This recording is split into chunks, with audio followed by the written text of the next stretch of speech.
If you live in Southeast Asia and have followed the news over the last couple of months, you've probably noticed that Washington has moved critical military forces out of Japan and Korea to the Middle East, that Trump is taking an increasingly friendly approach towards Xi, and that China has surpassed the US as the region's preferred partner in less than 5 years. So what's going on here? To clarify the changing nature of the relationship between the US and Southeast Asia, I'm joined today by Lucas Meyer, Assistant Director at the School of Public Policy at the University of Maryland, and US-China Relations and Southeast Asia Analyst. Lucas Meyer, welcome to the show. Thank you, Robert. Glad to be here. Can you explain what the US is doing in Southeast Asia, and how has the relationship between the US and Southeast Asia changed over time? I think today it would be largely a relationship of inattention. These days, the U.S. is very distracted elsewhere, most notably and obviously the Iran war. But even over a longer time period, I would argue fairly strongly that the U.S. has paid an inadequate amount of attention to the region. The region is actually one of the fastest growing in the world. It has, it's been a target of investment for, quite a few companies looking to expand beyond China. But the United States as a government has not been overly interested in really engaging the region. Several of the bilateral relationships are pretty strong, most notably the Philippines and Vietnam. But overall, there's just a bit of a blind spot in Washington about Southeast Asia. And I would say that that's partly because, again, the U.S.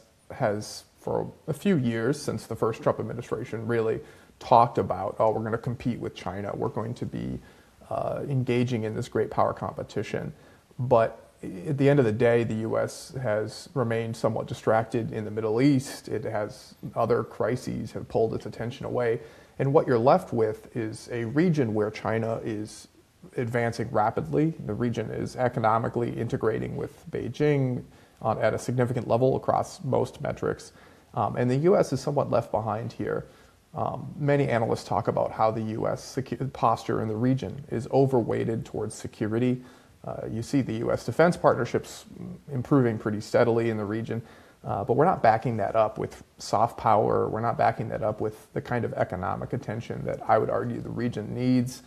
And what we're left with is a rudderless strategy. So this year we saw a sudden shift in global power.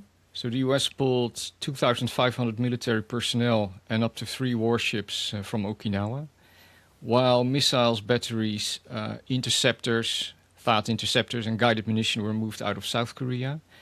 How would you describe the mood in Tokyo and Seoul as they watched American hardware being redeployed to the Middle East? I'd say they're nervous. There's been a bit of trepidation under the current Trump administration, because now there's this real persistent doubt in the back of the minds of policymakers in Seoul and Tokyo about whether U.S. commitments are reliable long-term.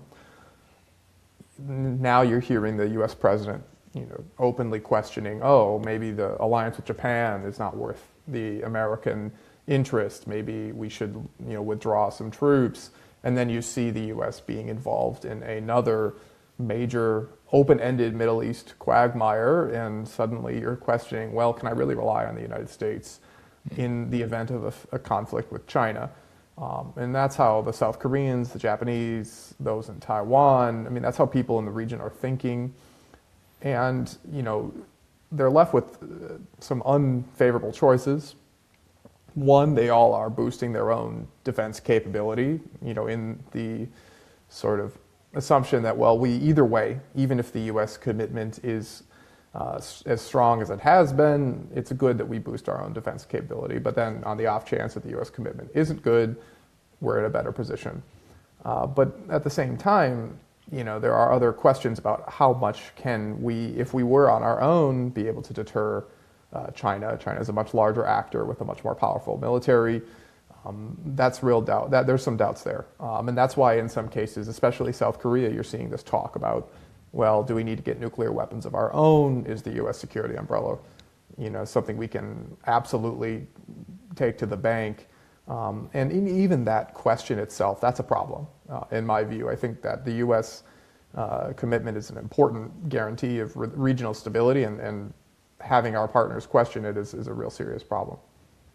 And in your opinion, what are the short and the long-term consequences of this redeployment for Southeast Asia, and which countries will be most affected? So right now, I think these deployments, and the administration is talking about them this way, that they're short term, they're meant to deal with this Iran war situation in this year. But I think the real challenge is how long does this Iran war last, right? It's an open-ended, conflict. Who knows, how it ends. And so that raises some doubts. I think long term, again, it's this questioning of whether the U.S. is a reliable ally and reliable, guarantor of security in the region against China. I think in the near term, the risk of deterrence collapsing completely against China is actually somewhat overblown, and that's mostly because from the Chinese side, they're not prepared, they're not ready to do anything kinetic in Taiwan. They haven't made a decision to go to war, and there's a few reasons for this. Again, the People's Liberation Army is not quite ready for such a conflict. And above all, the Chinese government does not believe that they need to use violence yet. They still think that they can annex Taiwan ultimately through a political process. And so right now in the near term, those troops leaving is not the imminent threat that it could be, but I think it does send a concerning long-term signal to allies. And in Southeast Asia, I think it's actually a bit different than how Japan, South Korea, the Philippines, U.S. allies are interpreting it. In these other countries that don't have a U.S. military alliance, like say Indonesia or Vietnam, there's now much more of a real recalculation. Okay, so if the U.S. is not here, if the U.S. is not this external security partner, do we need to recalibrate how we approach China? Can we? Who else can we go to? Can we ramp up, relationships with, say, Japan and India and the Europeans, to make up for a declining U.S.? I mean, these are questions that are on everybody's mind, and there's not really any clear answer yet. So Southeast Asia has benefited from the U.S. security umbrella for quite a long time. Besides deterrence, did it also provide other benefits? So at the same time that the U.S. has been this external security guarantor for several key countries in the region, it's what happens when you have a U.S. alliance.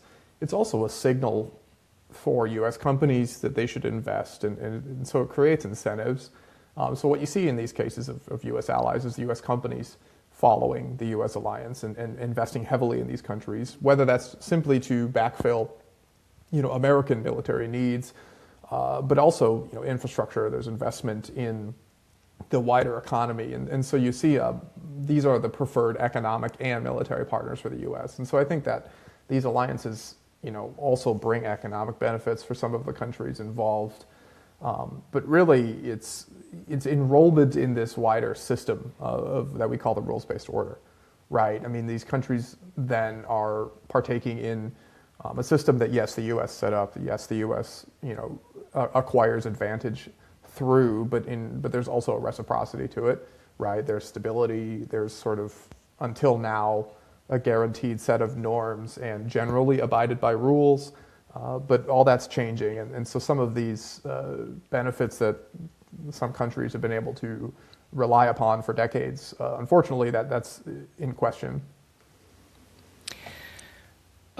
Maybe the hardest lesson the US and its allies have learned with the war against Iran is that these million-dollar rocket systems, advanced fighter jets, and military bases are not as powerful as they seem to be.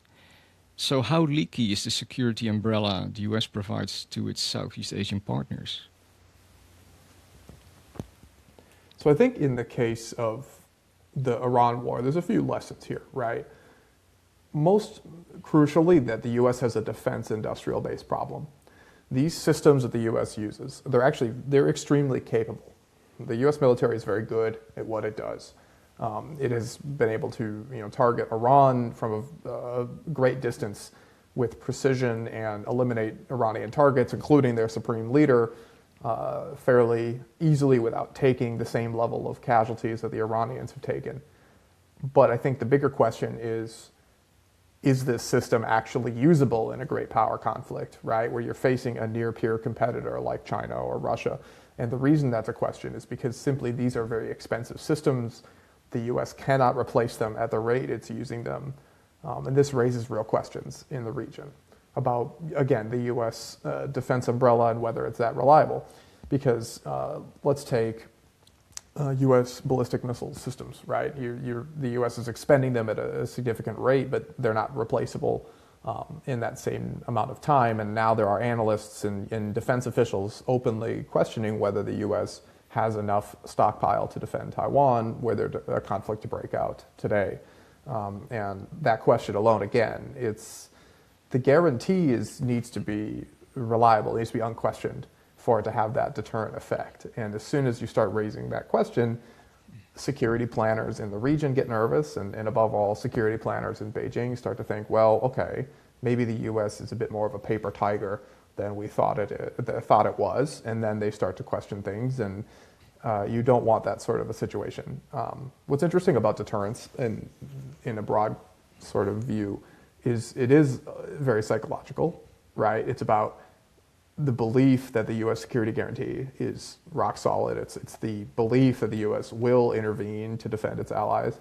And if you start questioning those beliefs, even just a little bit, then that does start to unravel the deterrence. So do you think that countries like Japan and South Korea feel like they've been misled by the U.S.? I think if you take stock of the last 80 years, and again, I'm a biased observer. I'm an American. I'm not in Korea. I'm not in Japan. I would say, though, that the alliance paid off for both South Korea and Japan, right? You look at it. Yes, there's problems. I mean, you look at people in Okinawa complaining about U.S. military presence and some of the social ills that it has led to. But on the whole, taken at a macroeconomic level, I mean, both countries developed significantly more rapidly. They could put a lot more money into their social and economic spending. They did not need to invest as much into the defense side, and they had a level of stability that the U.S. alliance guaranteed that then allowed them to safely develop. I mean, you look at Korea and you compare it to its neighbor to the north, the North Koreans. I mean, it's a pretty night and day comparison. So I don't think they've been misled. I think what is happening today is more that everyone assumed that this alliance system was in mutual benefit. But then in the U.S. side, now there are actors who are questioning whether it's to the U.S. benefit, and that the old assumptions are on rockier footing than they have been for a long time. And so then the question becomes, in Seoul or Tokyo, will the U.S. return to quote unquote normalcy, right? Is Trump an aberration? Or is Trump the new normal for the U.S.? Can they, are they going to have to be condemned to a cycle every 4 years where the U.S. political system elevates a political party or a movement that says, well, we need to reconsider the deal. We need you to invest more in the U.S. in return for our military presence. We need to ask you to do X, Y, Z. These questions then become very real.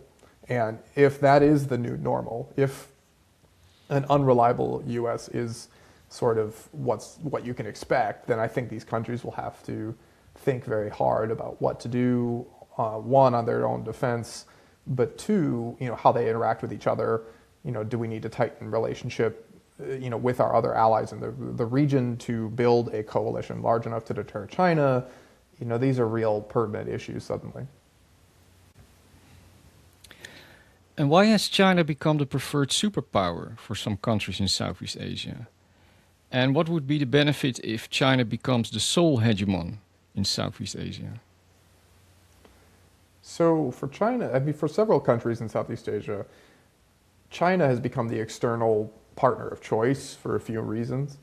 In some cases, it's purely that they are an authoritarian government and they see internal security as the most important security, and China is a prime internal security partner for them. I'm thinking Cambodia, Laos, Myanmar's junta government. I mean, so Beijing is the number one partner right there because, again, the U.S. comes oftentimes with questions about democracy and human rights, and they don't want to hear that, and Beijing doesn't really question their internal government system, and so for them that's an obvious element.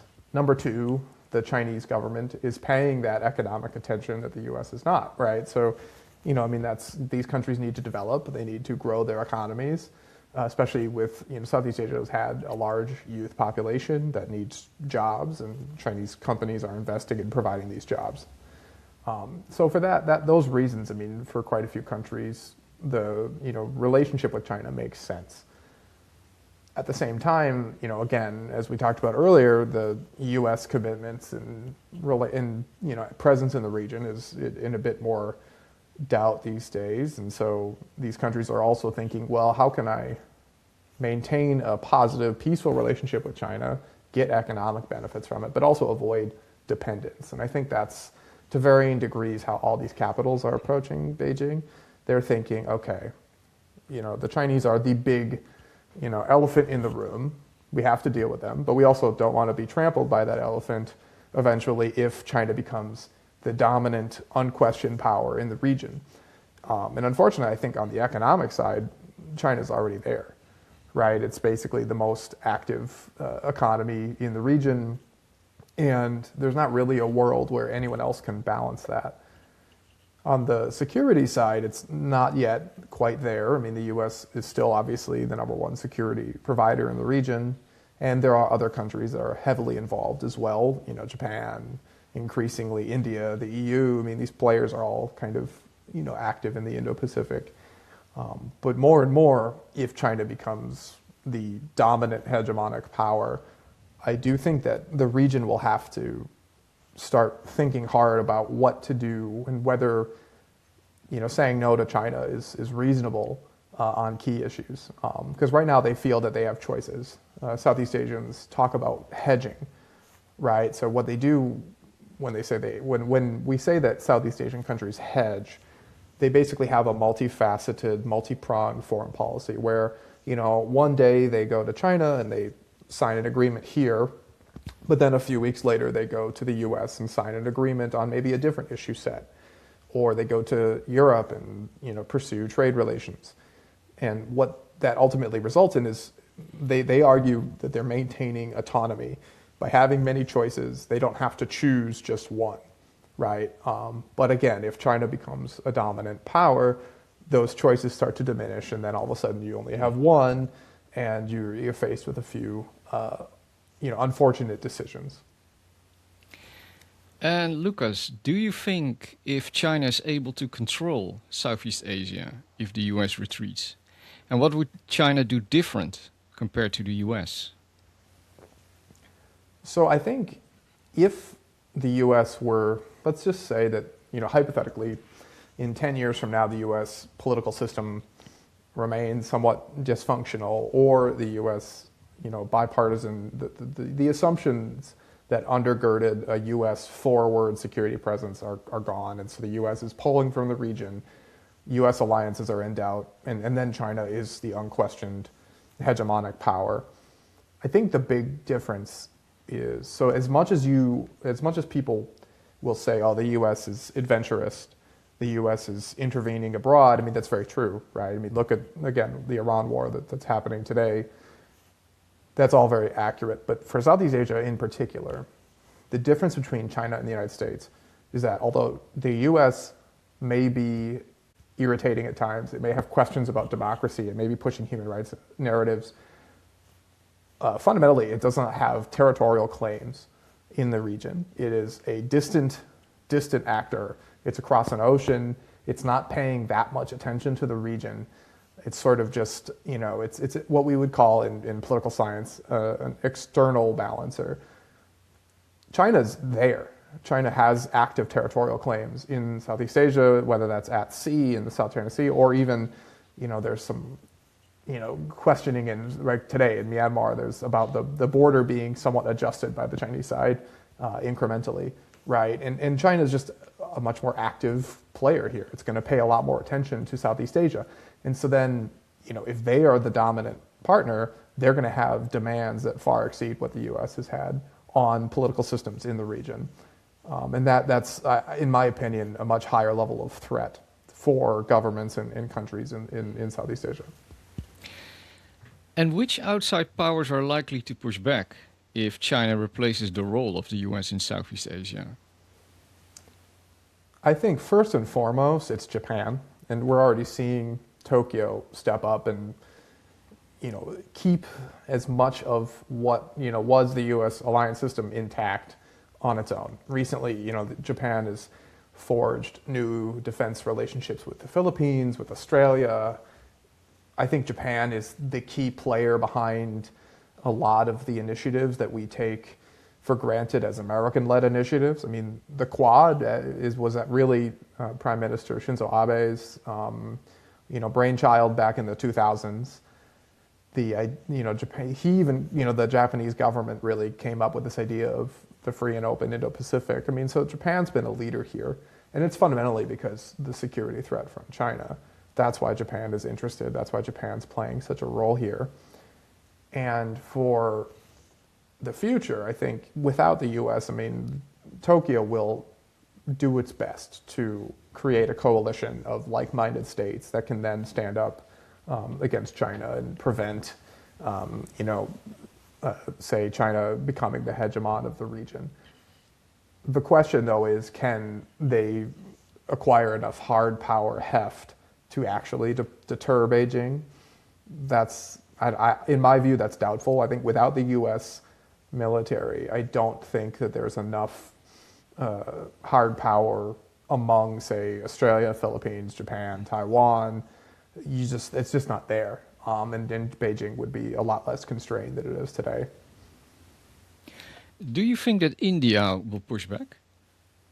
So India absolutely will and does push back against China. I mean, India and China have been rivals for a long time, since the Cold War, and there's a wide range of reasons why they are opposed to each other across key issues, right? I mean, whether that's trade imbalances to China's relationship with Pakistan, to just simply the fact that they are two massive countries in the same neighborhood, right? And so there's just a range of problems that they have in their relationship.